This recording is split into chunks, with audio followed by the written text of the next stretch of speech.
going on? Basketball fans, it's time. It's that time of year again. The NBA is back. From opening tip-off to buzzer beaters, BetOnline has you covered the best odds, biggest promotions, and live in-game betting on all your favorite teams. This season, every game matters. BetOnline has every stat, matchup breakdown, and the live odds to bet during the game. It's not just the NBA. BetOnline has ads for everything for football, MLB playoffs, NHL, to political props. I don't know about that. Head to the website today to get into the action with America's most trusted site for online wagering. That's betonline.com. The game starts here. Wow, what was that? That was my snap count. Well, I was going to say that's you're a fan screaming after you watch the Giants and the Jets. Yeah, that's right. That's right. Oh, my gosh. Right, yeah.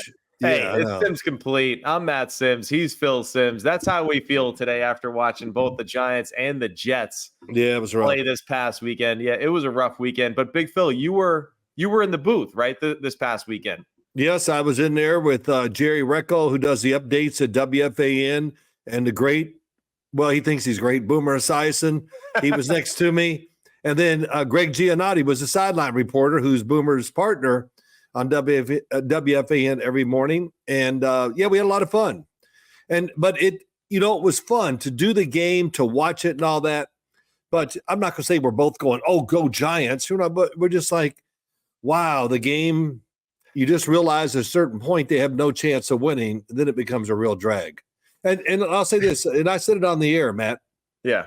That, when you're an ex-player, you do the games, you're kind of excited for the team that's making the plays, but then you put yourself in the team that's, getting beat and all that. You go, wow, it's truly the opposite of everything you think. Yeah. It is as bad as it gets when you lose games in the NFL, and especially when you don't play well. And, for you guys, well, at least for you, how early on in the football game did you feel like the Giants were in trouble? I think what really did it to me was when it was 4th and 3, I think, or 4, whatever, on a 41-yard line, something like that for the Eagles, and Jalen Hurts threw the long pass to A.J. Brown for the touchdown. And I just went, oh, wow, that's a big deal. And just because now the score is getting to the point that you worry about, can you score enough points to beat them? But it just put the game in a different perspective. And I thought what happened after that, I thought the Eagles became, I don't want to say conservative, but they were feeling good at just about playing the game the way it was going. Keep handing it off, throw an occasional pass, take no chances. And, of course, that hurt the Giants because it's harder to come back when the other team is playing super conservative and making it work on both sides of the football. Right. Yeah, and I agree. I think it seemed like on that second touchdown, that 4th and 3 that you're talking about, where Jalen Hurts hits A.J. Brown on that fade route and one-on-one coverage, it did seem like, all right, now this is a whole nother animal. 7-0. All right, hey, we can be scrappy, we can fight here, but to be down 2 touchdowns like that, and considering just how it looked for Daniel Jones and the offensive line, really. Man, how to describe it? Just physically overwhelmed, it seemed like, from the first play of the game. Yes, I think so. When I wrote down notes and I watched the game again and all that, I came to this realization. Well, first off, it's 4th and 3 on the 41, right? And they throw it. So I'm thinking, wow, this is a big gamble by the Eagles, or were they that confident that it wasn't going to be a big deal? So you kind of wonder about both. I mean, you were at the game. Did you think, I can't believe they're doing this? I was a little surprised. No, I really wasn't. I mean, because, Nick Sirianni, I think, is a risk taker. Yeah, I think he does play or coach aggressively and make those decisions.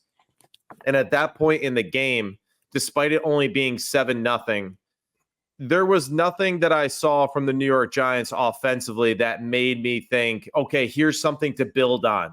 This is something they can lean into as the game continues to go. And that's where I go back to the offensive line play. I just think they were just overwhelmed from the first drive, that physically the Eagles were more more impressive and imposing in the trenches. The speed, I think, was definitely a huge aspect of it too. And even in the passing game, it just seemed like there was no easy completion there to be had for Daniel Jones. Maybe like one or two when you go back and watch the film. We're like, okay, this one or that one. But, Right. Even on the one play where he slides up in the pocket and throws an in cut, and, it's like, oh, yeah, hey, he should have hit this, and this should have been a gain of, 10 more. But then you watch the end zone cut, and you see that as he's getting ready to wind up, there's his right guard in his lap. He's got to slide, move, and adjust between, 3 or 4 defenders that are, 4 yards in the backfield. And that was like the cleanest look that he had the entire day. And, really amazing that every time that I feel like I saw him throw a pass down the field, when I look, over to him again after the play, he's getting up off the ground. Look, listen, even sometimes when he didn't get sacked, he could not get to the ground fast enough. Yeah. And there were a couple plays where, that was real. Two guys, one hit him as he was trying to get down, and then another one came in there and ganged up on it and got it done. Even their opening possession, which had a lot of energy, everybody's psyched and it looks good, but it was still get rid of the football. And there's so many things about the game. I thought probably the best game the Eagles have played all year. Right. Nick Sirianni conducted himself the right way. Right. And it was probably a week where there was a lot going on down in Philadelphia because of what he did to the fans and all that. And they were very focused, knew what they were going to do. They didn't take chances. And I think this became a reality too. You said it already. But when you look out there and you start, let's say, what's the first player we're going to draft? Yeah. Okay, if you and I did that, and we're doing it for each team. Well, each of our teams. And we're probably, I'm just going to put a number on it. This just came to my mind just now. 15 of the top 20 are going to be Eagles. Maybe that's too many. 13 of the top 20 are going to be Eagle players. I know what you mean, though. It's definitely heavily skewed in the direction of the Philadelphia Eagles and their roster. And, unfortunately for all of us, it probably starts with the running back and Saquon Barkley. Yeah, no, it does. But I think when you look out there on the field, you could kind of see it too when we watched it. And you're right. Saquon Barkley, I've heard many people talk about this and say it, and coaches and people I trust. They go, what do you want? Do you want a running back that can pick up the blitz, who can get you those tough yards inside? They'll keep going down the list. Or do you want that guy that has a chance to run 80 yards for a touchdown? And by and large, almost all will say the same thing. Yeah. I want one that goes 80 yards. That's because it changes what you do on the defensive side, how you think about it, and what it does too. And I played for a team that did this. It's inspiring when the offensive line is creating opportunities for running backs to get big yards. Yeah. Our offensive line and Joe Morris, man, when it got going, it was emotional. Right. And, it was hard to stop because it was hard to stop. I won't tell you his name. A really good football team. He was a D tackle. I'm getting under center. And he says to our left tackle, or he's in between the tackle and guard, he goes, damn, are we the worst team in the league? This was a really, really good team we were playing, but we were running it like at will. Right. And he kind of just said it like, hey, we know it's over, man. Let's go through the rest of this game and get it over with. But that kind of explains what I saw a little bit in the Giant game. I think you bring up a great point, and something that we discuss, it seems like every year, especially when we get closer to the playoffs, and especially in playoffs and on their way to the Super Bowl. Right. We always seem to lean into the team that plays really good defense or has talented defense. We know that the Eagles have talent, especially in their defensive front. Oh my gosh. So, hey, they're getting better, right, than what we saw week one. There's no doubt about that. And they also just have that capability too, where they have game records. Yeah. But we always go back to that main discussion. Well, which team runs the football better? Which team can dominate the line of scrimmage and control time of possession and just get the 3 or 4 yards when they need to on the ground every single time? Right. And the Eagles are that football team, especially against the New York Giants. There was never a moment even when the Giants are playing tough, you just kind of had that feeling, even me in the stands just being like, okay, it only takes one or two here. Yeah. And of course, like very soon after that, that's when he ripped off his 50-yarder down the sideline where, he's clearly just super explosive. It's well blocked and he's untouched around the edge and doesn't get touched until he's pushed out of bounds about 50 yards down the field. So it just, it's one of those things where the Eagles and that running style, I think, is the difference for them going forward compared to some other teams in the NFC. It was awesome watching the game till that point. In other words, it's just this. I'm going, this is a great fight going on. I was really enjoying it. And it was, as I say about the Philadelphia Eagles, those two inside guys, Jordan Davis and come on. Jalen Carter. Jalen Carter. God, I don't know why I can't remember them both. But I said to Boomer, when they get down in their stance, you could show a double feature on each of one of them's behind. They're just big dudes. Yeah. And they can really do it all. And I think it kind of starts there. And you're right. When you talk about teams that go into the playoffs every year, think about it this way. There'll be all the numbers, but I'm going to guarantee you we're going to see all the top offensive lines in there. That's right. And it's almost like you just go, let's pick out what we figured is number one offensive line to 15, and all those, we're going to get all the playoff teams in that group. I've only known one team with a really bad offensive line get to the Super Bowl, and who would that be? Can you remember? Well, you're talking about the Cincinnati Bengals here? Yeah, there you go. Good one. Okay. They were horrendous. Right.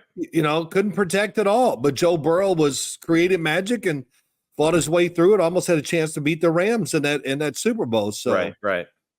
It was too. I'll say this. The Giants defensive line going against a good offensive. Let's don't forget the Eagles had two guys down too. They lost Mekhi Becton during the game. But the Giant defensive line had a lot of good moments, I thought, and, had a solid game. But the big plays by the Eagles really turned everything around. You said it. The long run by Saquon Barkley, who led it? Cam Jurgens, the center. He replaced a Hall of Fame center in Jason Kelsey, and I think he's tremendous. I loved him coming out in the draft, and he's been sitting there for 2 years waiting for his turn, and he's ready for it. And so that one, what's the other play too? The run, the long pass to A.J. Brown. And then when you still think the Giants have a chance, it's fourth down going to, I think they're about on the 5-yard line. Mm-hmm. And they stopped Jalen Hurts, but the problem was they stopped him from scoring, but he got a first down. Right. Those were the three plays that stood out to me thinking about the game. And as I watch the football game when I'm there in person, I agree with you that the Giants defensive line was good in the sense of at times, yes, they won that battle in the run game, right? Except for the explosive ones that Saquon hit. And that's where explosive plays matter, and like what you're saying too, the fight was good, but man, the Eagles landed some big body blows and some kill shots at times, which, the Giants really could never respond to. The thing that really was concerning to me was that the Giants defensive line, they got sacks on Jalen Hurts, but what do you think? Well, they were all over him early. They were. But then the Eagles said, you know what? Let's just see if let's run it. And but what about some of the passes though too for him? Well, Jalen Hurts holds the ball. That's right. So it's like the sacks and just the way that it looked. Yeah. It's not what the reality was. The reality was that Jalen was looking right, looking middle, looking left, then deciding, should I run? Should I do this? Should I?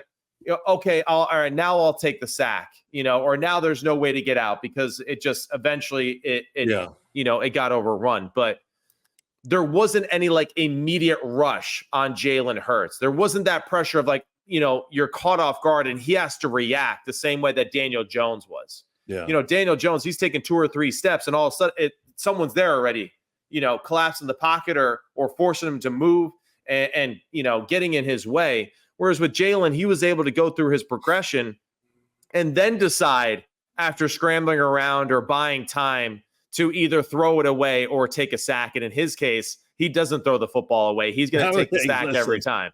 Hey, their offensive line must go, Jalen, because the O-line wants some good stats too. Like, no doubt. We ran the ball. We gave up no sacks. I mean, some of the times you just go, you had like 4 chances during one play to throw it away, and you didn't do it. No doubt. But hey, it worked for the Eagles. Let's go back to this. Everybody I've listened on TV and radio already this week. Daniel Jones, of course, I know it's not great and all that, but if you're there and you watch the game, how can you sit there and just go, oh, we just got to get the quarterback? No, I think it's a little more complicated than that. Did you watch the game? Yeah. Did you just really watch it? If you did, and when you watch him play in person, tell you the truth, it looks worse than it does on TV. In other words, the pressure, and I know all this is, but who to throw to, who's open. And the biggest thing that my number one thing about the Giants going in the game, I did this on the radio. I can't remember if it was my first point or what, but can they make some big plays? Right. And that is, you've already said it. To be a good offense, you can't be methodical. You got to have methodical, but then you got to be able to get a big play a few times a game, on both sides of the ball. And especially on offense, it's just not working for the Giants getting big plays. And we were critical of the Giants in past weeks because there were plays to be had. Some were hit, some were not, especially in close games. The Dallas one, of course, was something that a lot of fans brought up and were upset with. But that wasn't the case this past weekend against the Philadelphia Eagles. There was no plays to be had. For him, the situation really called for, can the defense play great? And can I survive long enough without having any self-inflicted wound type of plays to then put a drive together to keep us in the football game, right? Or to hopefully win it at the end in a low-scoring game. And that's where, the one opportunity where maybe they could have put a little bit more pressure on Philadelphia in that sense was the missed opportunity of the touchdown before half to make it 14-7. If they score there, make it 14-7. All right, you're really literally 1 or 2 plays away now from the Eagles just making a mistake or forcing an error where you can get back in the football game. When that pass interference was called on Theo Johnson and it was called back, and then, of course, we kicked the field goal a few plays later, that was another moment, too. We're like, that was a big one. Yeah, we're not going to be able to overcome this today with the style, like what you said, with the style that Philly was playing that day when they had the lead. Okay, hey, it's all about ball control and just, being tough and physical and protect the football and lean into the run game, and let's just wear them out. And I think that's what took place in the second half. I noticed this getting ready for the game too, with Boomer Esiason. When I was studying it, I just went, wow, Saquon Barkley runs physical. Man, he was really physical against the Giants, and we know why. But you could see that. But the other thing is that backup running back, Kenneth Gainwell is a really good backup. It was almost like watching the Baltimore Ravens last night. Justice Hill is a lightning bolt when he gets the football. And, having that really now the offensive line, which they got a really great offensive line coach down there in Philadelphia, and they run the ball well. Then you put 2 running backs like that behind it. Man, that's tough to stop for any defense. It is. And you're right, though. There's a power to that combination, because even last night during the game, not to go too far into the weeds with Baltimore and Tampa Bay, but everyone in the booth, well, why haven't we seen Derrick Henry more? And I was like, no, this is part of the strategy. Yeah, they are going to use the screen game, the runs that they do, Lamar, all that. They're going to pass it, and then in the third and fourth quarter, they're going to give that football to Derrick Henry, and no one's going to want to tackle him at that point. And sorry. No, it's. I think that's the flexibility that the Eagles now have. With their running attack. Because Saquon does have power, but he does have the explosive game-breaking ability. And you're right. I mean, I think Kenneth Gainwell has like a great, just secondary gear that now all of a sudden, he's fresh. Now he's ripping off aggressive runs. He's explosive. and probably a little bit better too, like as far as just like a pure catcher of the football than Saquon. But you're right. I want to mention that too. Early in the football game, Jalen Hurts threw a check down to Saquon on the sideline, and it was him and a defender one-on-one. Yeah. And Saquon went, huh? And just, I was like, oh man, that was such a, it's been on TV today. Yeah, that was a real message sent right there for the first play there in Saquon to really set the tone of the game. Well, the Eagles are doing a great thing, man. Of course, people get mad if I say nice things about the Eagles, but they're it's safe to say we don't like the Eagles. It's okay, yeah, but they're doing a great job. They're keeping Saquon Barkley fresh, right? Just like the Baltimore Ravens. Everybody on TV, quit bringing this up. Yeah, John Harbaugh knows what the hell he's doing. He's got this guy for the long haul. He's not trying to win, let's just run Derrick Henry 35 times like Tennessee did to win a game.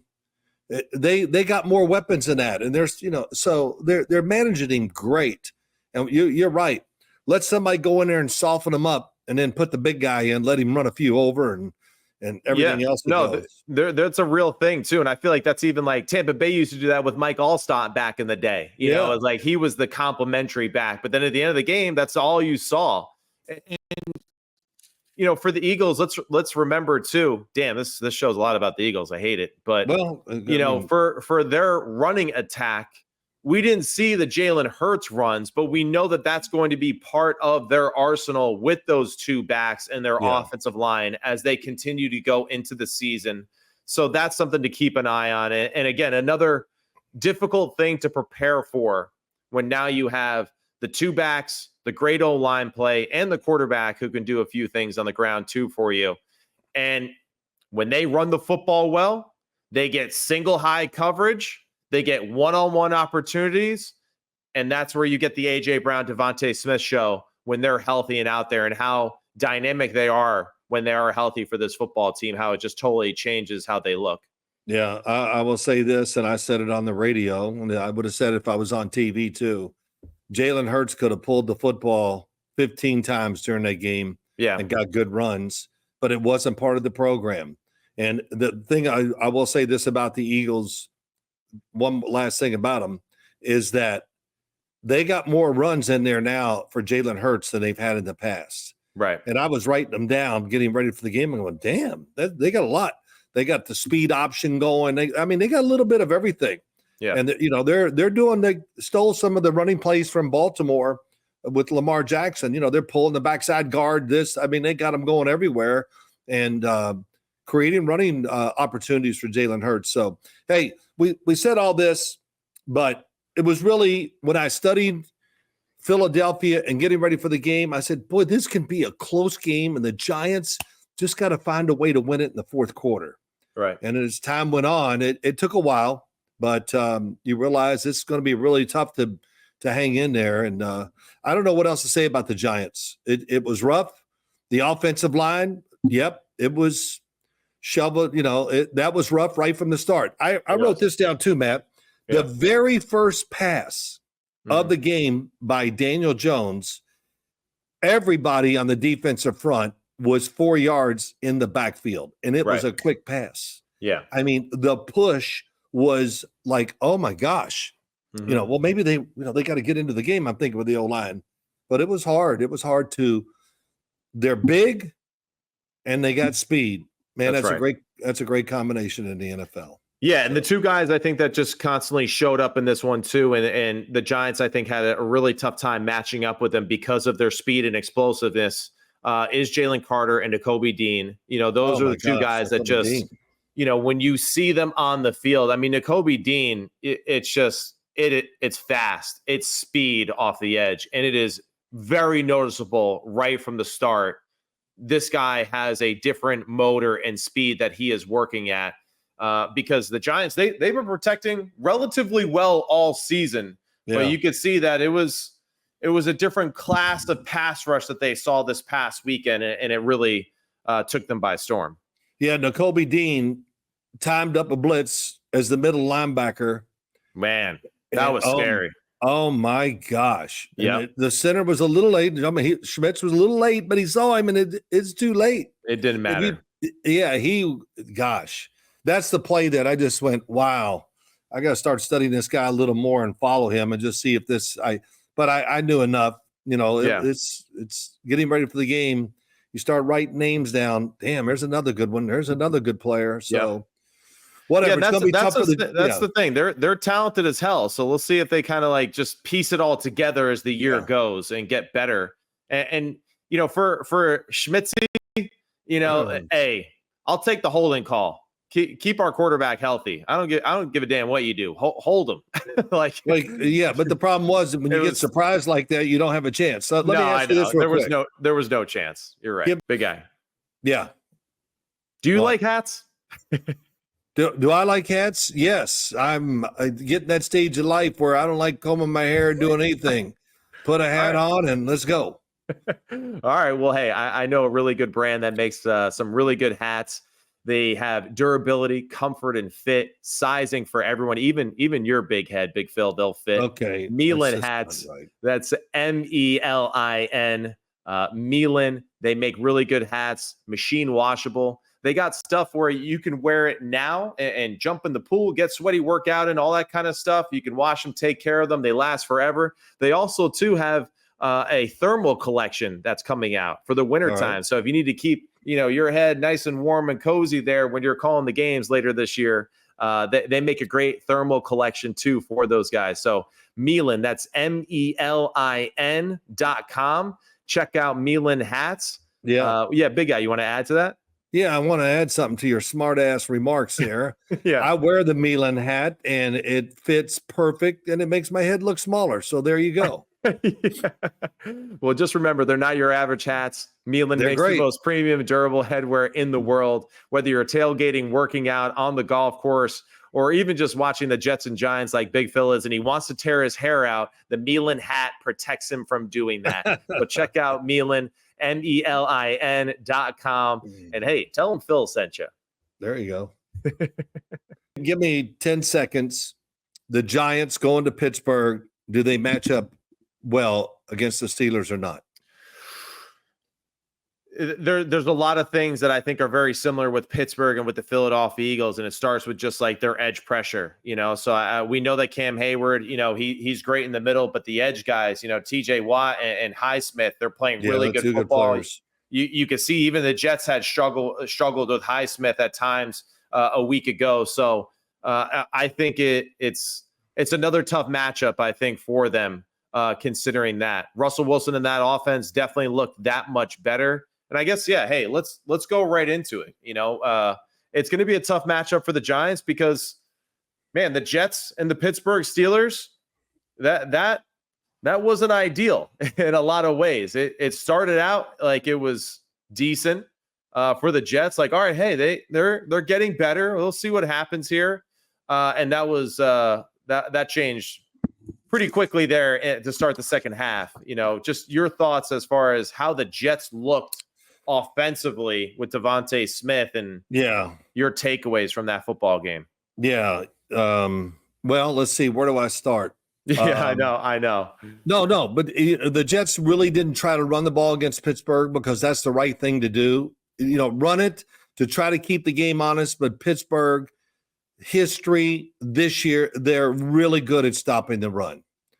And they definitely have. That's the way they're taught. Let's stop that. No doubt. But my problem is that the Jets never commit to the run in the slightest bit enough to actually make it effective for them in a little bit as the game goes on.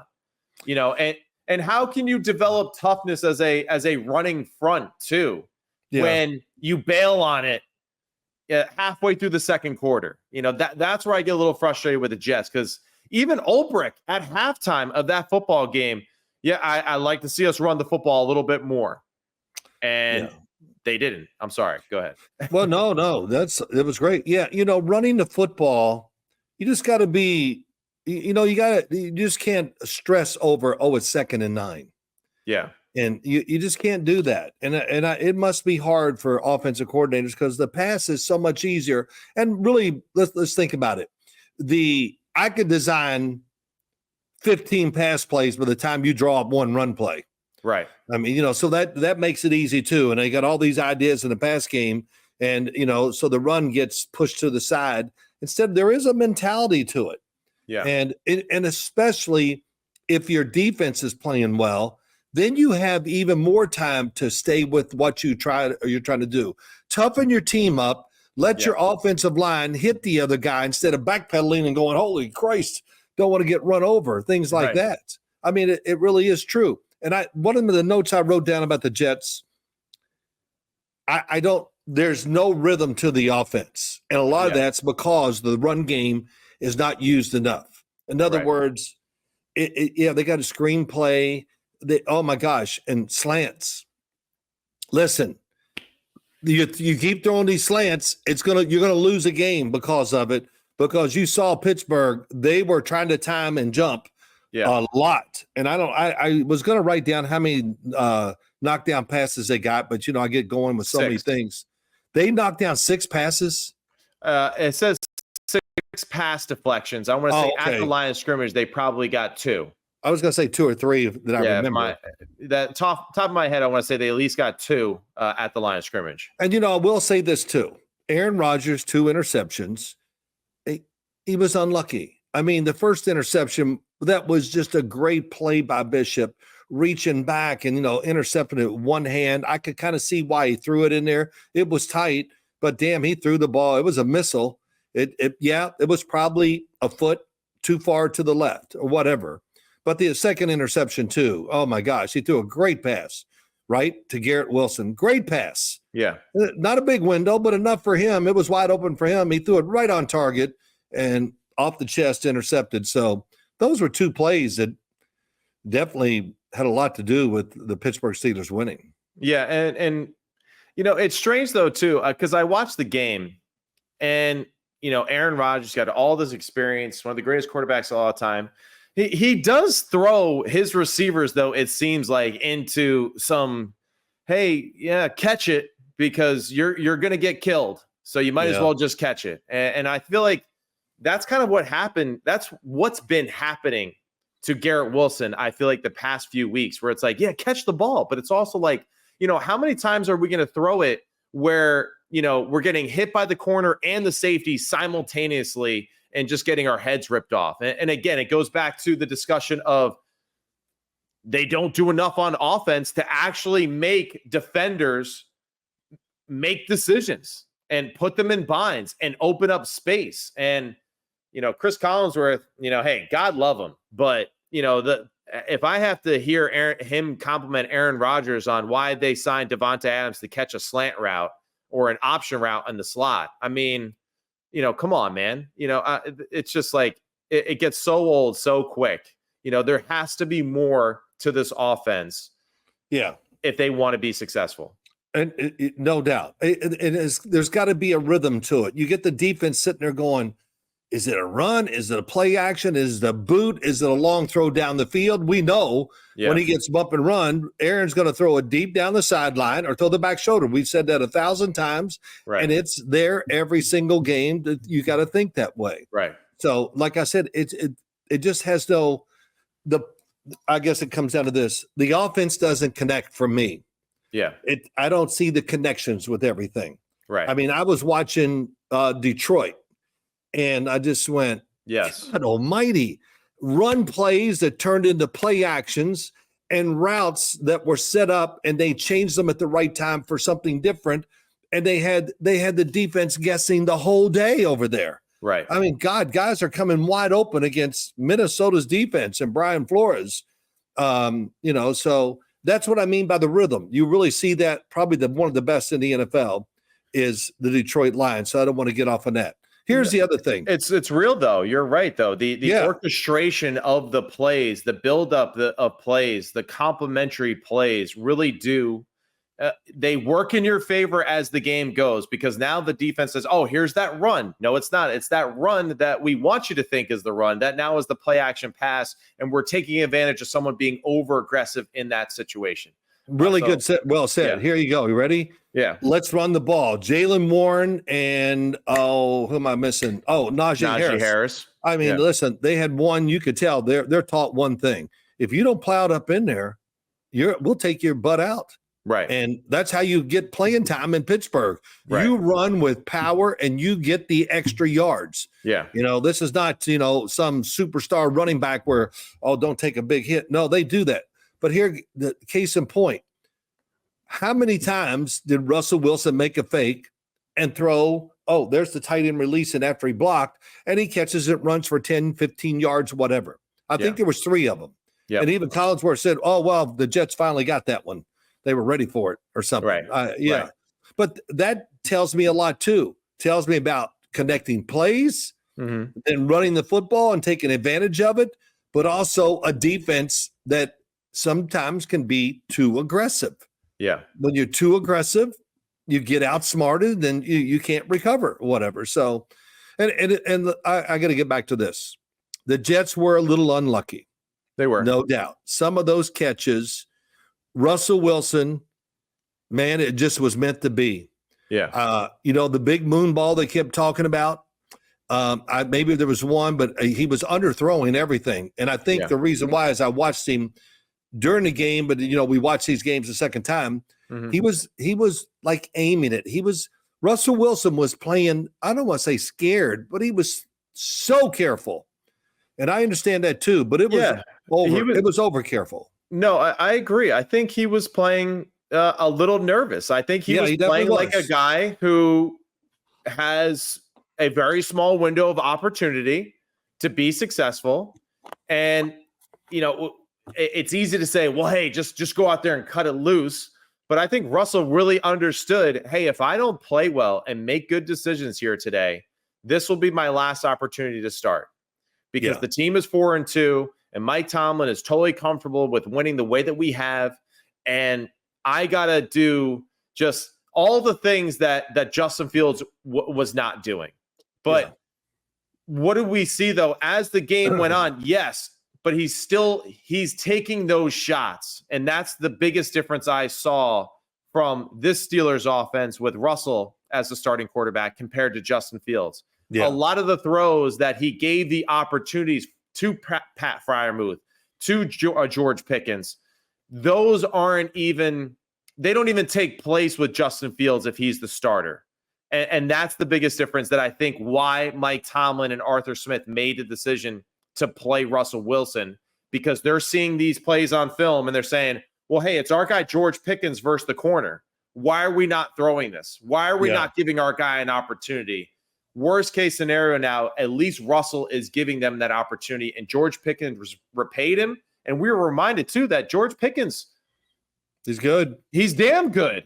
And Pat Freiermuth, he's damn good. Yeah. And if they can be involved in the passing game more consistently, all right, well, now you have Najee Harris with 20 carries for 102 yards. And he, like you said, and he's just downhill. And he's being aggressive. He's 6. He might be like 6'3". I think he's like 6'2". But like big, strong dude, running physical. And then you got Jalen Warren coming in, being that extra spark plug. Again, that combo that we discussed. Yeah, I love those combos. And it's a different offense all of a sudden now with Russell Wilson.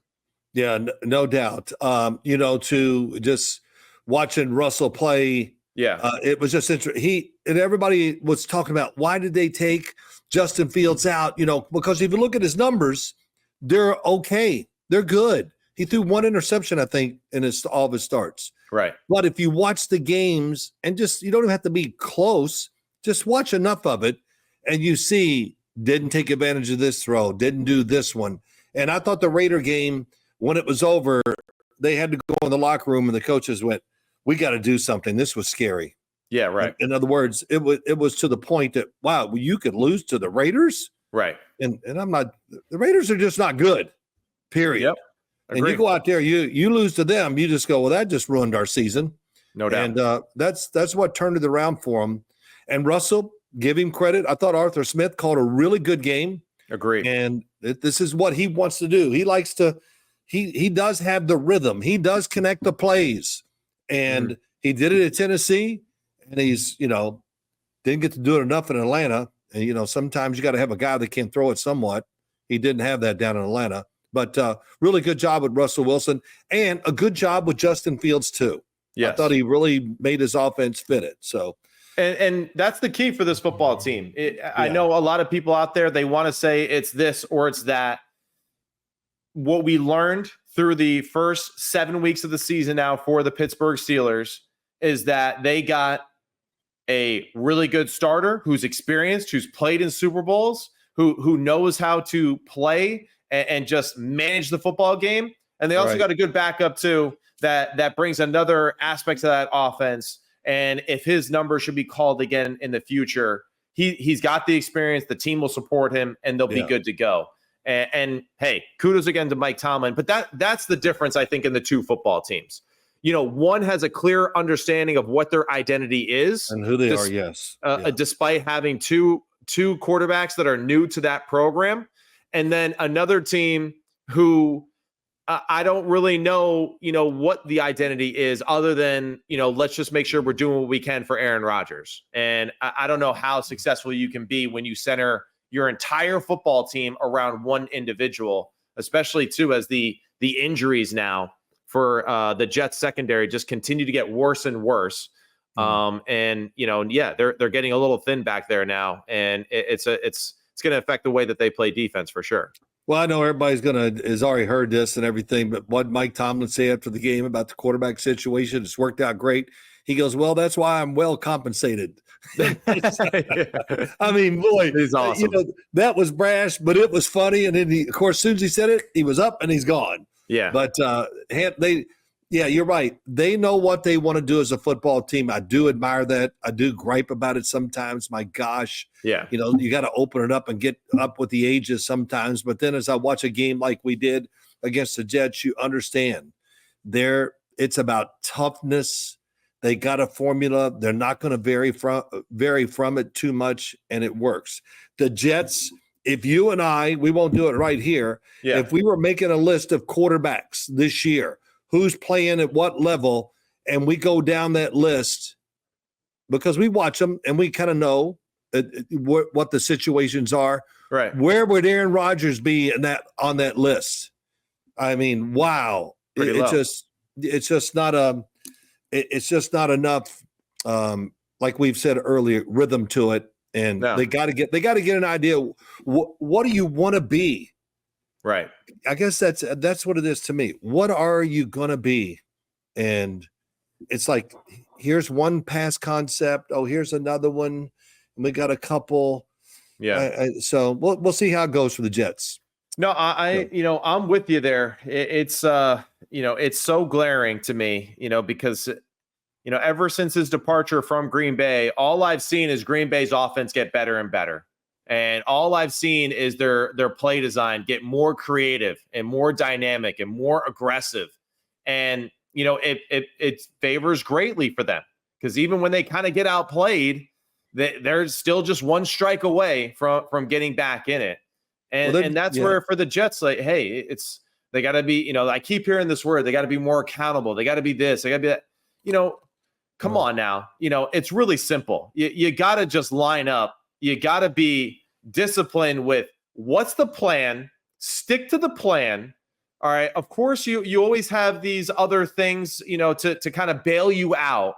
But when are we going to see the team that we thought we would see, a few weeks ago when we were discussing this is the recipe for success? Run the football, short to intermediate passing with his accuracy, being patient, wearing the other team out physically with their two backs. Right. And we don't see that enough. So how can they get better as an offensive line if you don't run the damn ball, especially late in the football game? Right. And how can you develop any cohesion as far as just switching it up play calling wise when you just get so pass dominant heavy with the same concepts over and over, where it's 50 million different ways to throw a slant? Hey, every quarterback loves throwing a slant and all that. But, when you watch the highlights on Sunday of all the quarterbacks who are playing really good football, the guys that you were saying right now that are playing great football, there's not many slants thrown. It's deep in cuts. It's deep crosses. It's aggressive throws to the sideline. Yeah. It's comebacks.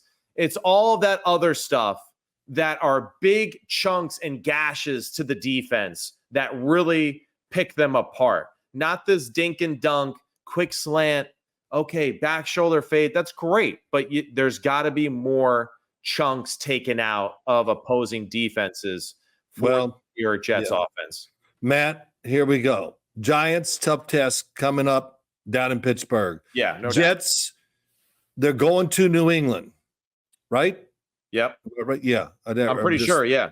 Yeah. I'm just doing off the top of my head. I didn't really look real, but they're going to New England. Yes. I would say to both teams, but especially the Jets, this is your season. Lose this game, and nothing's going to happen good for you. That's right. They're not good enough to go on a 6 and 7 game run. Yeah. And it's hard for any team in the league to do that. So it's a big weekend for both teams. And I would say the Jets, well, I think for sure they have the easier test than the New York Giants. So we'll see how it goes. And the other thing really for both of these football teams too, I guess Aaron gets like a little bit more at an advantage because of experience, because of just, his past and all that.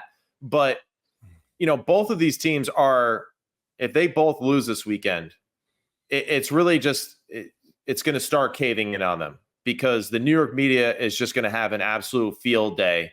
And I don't care what you say. Oh, don't listen to the media, all that kind of stuff.